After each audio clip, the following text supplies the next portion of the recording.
What is going on, people? Welcome back. Johnny here. We'll continue with the adventures of Gotrik. I would like to thank you all for the comments and the likes. Here's a few of them. Those are appreciated, the kind words and the tips and all that jazz. Thanks for throwing those in there, people. And I encourage the rest of you to do so. Regardless, you can see things expand quite a bit. We will pick up with Gotrik here. He's busy researching at the moment.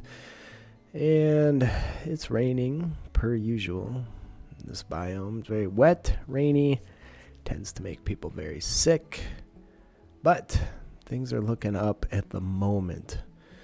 The new drum is a popular item. Jagged Rock plays that once in a while. All three of those instruments get going. It's pretty entertaining. We're going to make a room dedicated to black powder and that type of machining. It'll be a blasting bench room. We have some diamonds laying around we can do something with. We're still working towards advanced war machines when the Skaven show up. Fortunately, this time it's going to be a rather small infestation, given that they've decided to pop up in this one little tiny room. Definitely keeping lights around helps. Thus far, I haven't actually proven that point until, I think, this episode. They do tend to avoid the spaces that are reasonably well lit. So it is worthwhile to keep animal fat on hand and keep those candles fed. Never going to get enough magical lights to fill all that, but regardless, quite a few Skaven do end up popping up in that room, and battle ensues. We do have pretty solid weaponry now, mostly acquired from other people that we've destroyed. I'm going to try and focus the magic on the far end over there, because we only have 2 people defending that side. So if we can keep those guys down and out with magic, the 2 people fighting should be able to take away the few that do show up over there. Regardless, it isn't long, and it's problem solved. We do end up having some mess to pick up, per usual. Some of these are human likes, some of them are not. The magic really does the thing. Finally, the Mournfang shows up. He really could have been there sooner. He's actually a really badass fighter, so we're going to send a few people in here to smash up the Skaven tunnels so no more pop up.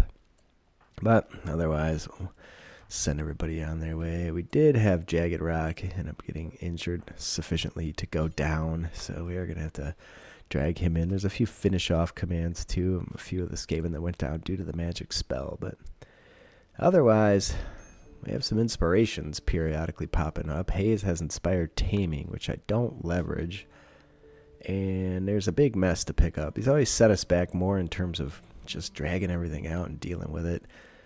Jagged Rock recovers, does take on a few infections and goes down. They do decide to have a party. Of all places, that happens in the hallway at the fancy little table we put in with the pillar nearby. And then lots of social interactions ensue. There's a trader, an Empire goods trader shows up. Not a ton of stuff for us to look at, but we sell what we can while we have the opportunity. That's sort of like a bulk goods trader is what the Empire goods trader is, but we floor up the barn to get rid of these animal filth warnings, and we do end up getting an inspired recruitment. So Beastmen fall out of the sky, and it turns out our hospital doesn't have overhead mount. So I built that kind of too far forward, but at this point we're just going to keep it and deal with it for the time being. Maybe we'll move it later. Do something with these spaces that people can drop through the ceilings on via magical means. So we all get ready for the fight over here, but they don't really decide to come out of that room too quickly. So we do have to send somebody in to attempt to lure them out, and Despy seems like a good candidate for that. He is going to get shot as soon as we walk over there.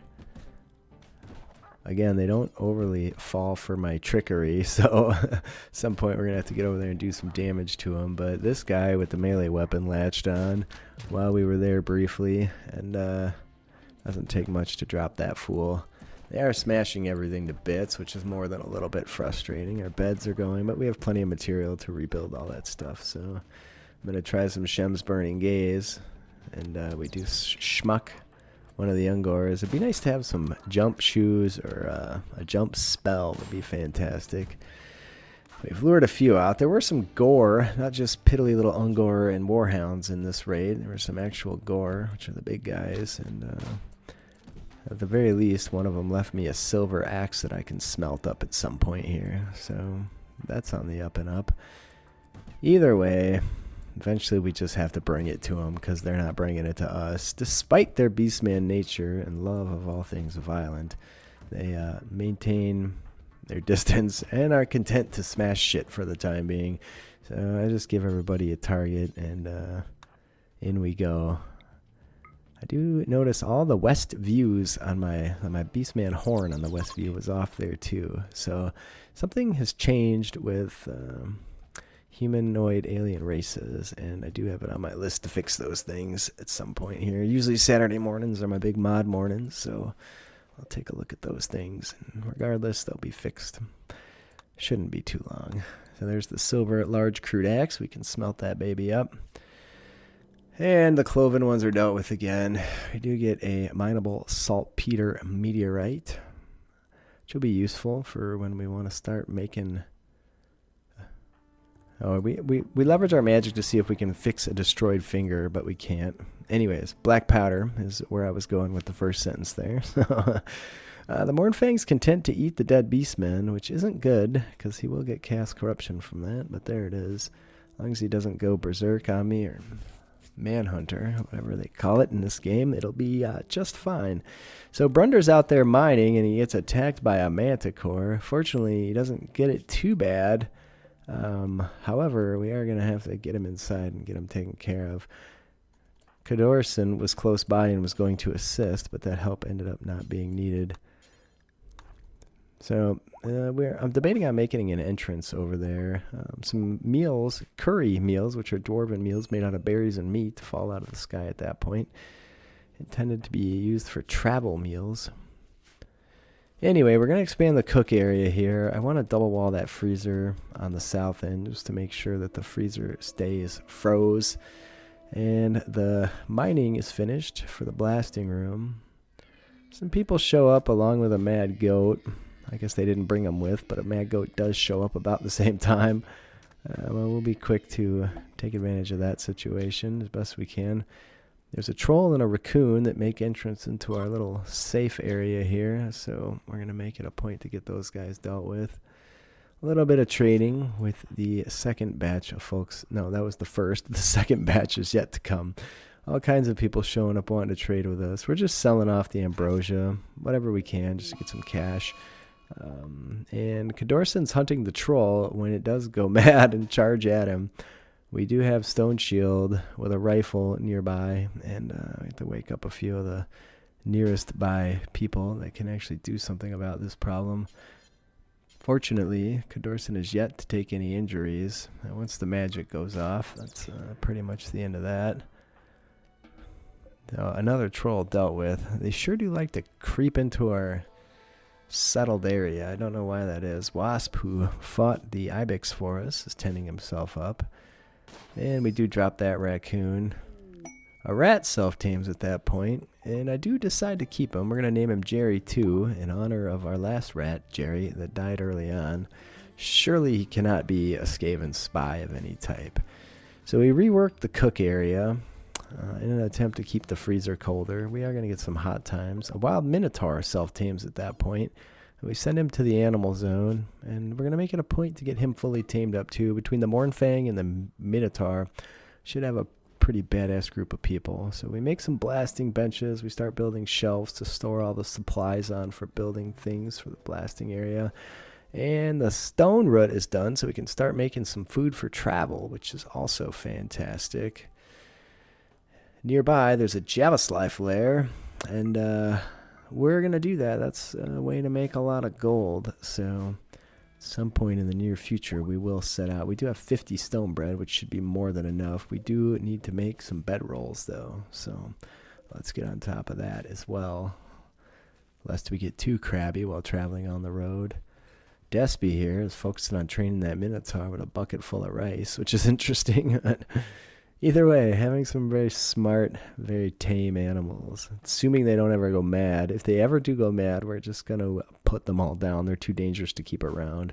It's at that point that Hayes and Blaststone decide it's time to Caravan. Hayes can easily deal with the Jabberslythe threat that's at that location, and we desperately want its gold. So they pack up and off they go. I believe they end up being 0.7 days away from their destination when they hit the world map. Indeed, 0.7 days. And that should be an easy score. The only tricky part of that ever is luring him out of the cave. So with that, you can see you have to lure him out and be able to use his magic. There's a lot of solid armor. I did just make a change to this quest, so none of these people that are deceased spawn with food. It's a bit of an exploit there. Right now there's almost 2,000 pemmican laying around that we can pick up and sell on our way home if we're so inclined. So I do fix that problem. It is fixed. It just needs to be rolled out to Steam along with a handful of other problems I got going on right now. Regardless, Blaststone decides he's going to go lure the bastard out, and he does just that. We do need to hit this guy with a Bulus snare in order to not have Blaststone get himself schmucked. It's going to be close, but fortunately, the Jabberslythe misses him. And with that, Blaststone, our Slayer, Dwarf Slayer, came out to slay the mighty beast. It's a done deal. We're going to take home as much of those suits of armor as we can, too. We should be able to smelt those. That's next thing on my list of stuff to fix is why can't we smelt plate armor? On the way home, we do meet a trade caravan, which works out pretty well. So we can sell a handful of things, namely all that pemmican we just brought. Sadly, they don't have any gold, but we are bringing home 240 additional gold from what we had before. So that's a nice bonus. Either way, they make it home safe and sound. A little bit of trading, which is fine. Interested in the dead Pegasus that's laying up there. We're going to smooth out these additional bedrooms. We do have one open, but my constructors are getting a little antsy for stuff to do, and then it's time for another party. So they all get together. There's a shiza ton of stone bread to eat, which isn't the most popular meal in terms of the mood effect, but regardless, they all seem to be eating it. So there you go. And Smooth City is what's going on in the bedroom still. We finished the left side. We're going to work on the right. The barn is a total nightmare. You can see the wealth is pretty dramatic since we did bring home all that stuff. Even the tainted apparel ended up being worth more than I would have liked. But some meat falls out of the sky, and we're not ones to look gift horses in the mouth. We reconfigured the entire food storage space, and it turned out pretty nice. A psychic soothe pops up for the males at that point, which is extremely useful as well. And Cadorson, out hunting, a Mournfang decides to come and get a hold of him. So we do have to break camp with him, but that thing's damn fast relative to those short, stubby dwarven legs. The rest of the crew has to charge out and see if they can make it in time to save his life. And it's not looking muy bueno here, is it? A fucking thing. Yeah, it does get a hold of him. Sadly, it doesn't miss. And we're going to just do what we can to keep this guy from dying. Ooh, that's 4 scratches now. Bleeding, death in 10 hours. And finally, our melee people get a hold of it. I like how now it's manhuntering when it was clearly trying to kill us before. Alright, and it doesn't take much. Despy does get injured in the assault, I believe, as well. However, Mournfang down, I'll get everybody tended up, and we did get the hospital rebuilt after the Beastmen affair, so everything was rebuilt and cleaned up. We do have a spell we brought back from those traders. It's a light cantrip, which just works similar to the other magic spell we have that makes light, except this one has a bit shorter of a lifespan, but it's also that's because it's a non-lore spell, so it's more of a common spell, and it's not as powerful. But regardless of that, it'll still make light, and you can see it's slightly red-toned, whereas the other one is bright white. We're going to make a spot to store our gold. That's going to be our vault down there. If I could just get that armor smelted, we'd have even more. Sadly, the smelter gets removed by the medieval vanilla mod that I'm using, so I can't just build a smelter and smelt it that way. I actually have to figure out what the hell's wrong with this mod pack and make the changes to the game in order to allow for that to happen. So either way, there's a band playing with the gong and the drum banging at the same time. Gotrik and Cutthroat in there having a good time playing some tunes. We do find a bunch of steel as we're mining out our new vault area. And Despy likes to lay near the water in our war machine zone. Fires, as typical, raging around the map, and it's at that point that a bunch of pissed off chaos beasts show up. They've made the mistake, though, of deciding to prepare for a while before they attack. So we're going to put our new grudge throwers to the test here and see if we can't do some serious damage to those bungholes. There's two groups of them. Jagged Rock's about to approach one group over there, so we're going to restrict everybody to the hold safe, although that zone does need to be fixed a bit. But it's not long before the grudge throwers start doing their thing. And entertainment ensues as beasties are crushed. Pow! Look at that accuracy. Way better than a mortar. It's hard not to make your own mods too powerful. This one did actually miss everything, but whatever. So we just have to adjust our aim slightly. And when we get grudge writs, instead of throwing stones, they become not more accurate, but they do have a larger blast radius. So, and what you can see on the shelf there that we have actively been making grudge writs. So yeah, most of these guys end up getting their ass kicked by that. Actually, not on that side so much, but we do have more attempts to throw at them yet because they are not yet attacking, having not taken the amount of wounds the other side has taken. So we're going to send everybody else outside to fight these buttheads, but I'm pretty sure the traps are going to take care of them anyway. This is just in case we don't want to get surprised by some beasties. And a couple rounds. There we go. Now it's looking good. Take that, you sons of bitches. Dirty chaos monsters.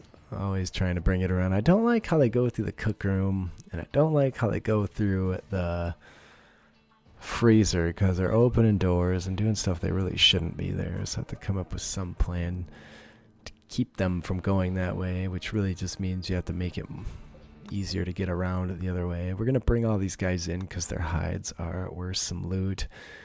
And I'm just checking to see if any of them died en route. That is a wild chaos spawn, not a part of the Chaos Abomination faction. Some of these dudes are definitely going to make it in, sadly. So we are going to end up fighting them. I'll let the ranged troops take those guys out. That literally just leaves one. That Mournfang is going to eat that Chaos Pig and end up with some Chaos Corruption. But the Mournfang does that guy in for us, so that's it. It's a done deal. Should any more show up, we won't be ready. We do research stronger doors. The door to the blasting room storage, where there's lots of explosives kept, is finished. I need some more chunks made out of limestone, so we're going to do some mining out in the open area and just see what we can uncover in terms of chunks. We did finish up all the bedrooms we were planning, so we have 5 extra bedrooms. I think we're good for a while.